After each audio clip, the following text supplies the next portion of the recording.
Welcome back. I hope you're enjoying this series and finding times of respite and renewal as you delve into the life of the psalmist. Today is the 12th in this series, and what I'm going to share with you is the 12th reason to read the Psalms every day of your life, and that's this. They show you the law of God.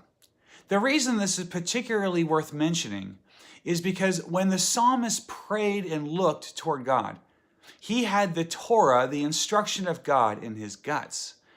The law of God given to the Jewish people, as pointed out by Dietrich Bonhoeffer, the German pastor and theologian, was viewed by the Jewish people as a means of grace.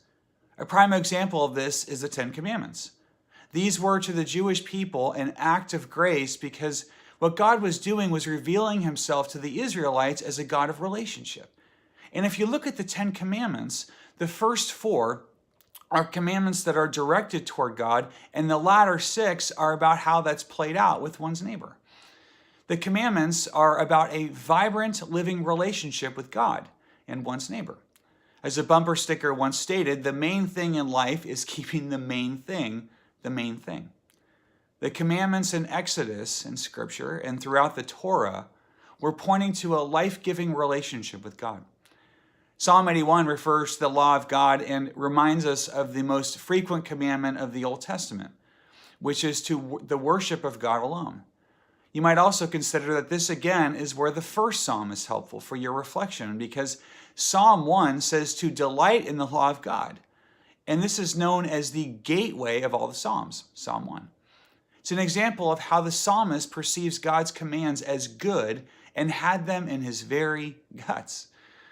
We can also again direct our minds towards Psalm 119, which is loaded with references to the precepts of God, where they're never referred to as a burden, but rather as a treasure.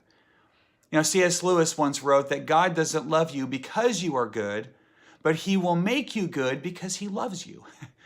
He gives us moral and spiritual truth to guide our lives and provides us with his very best. The law is never a burden. It's never a have to, but a get to.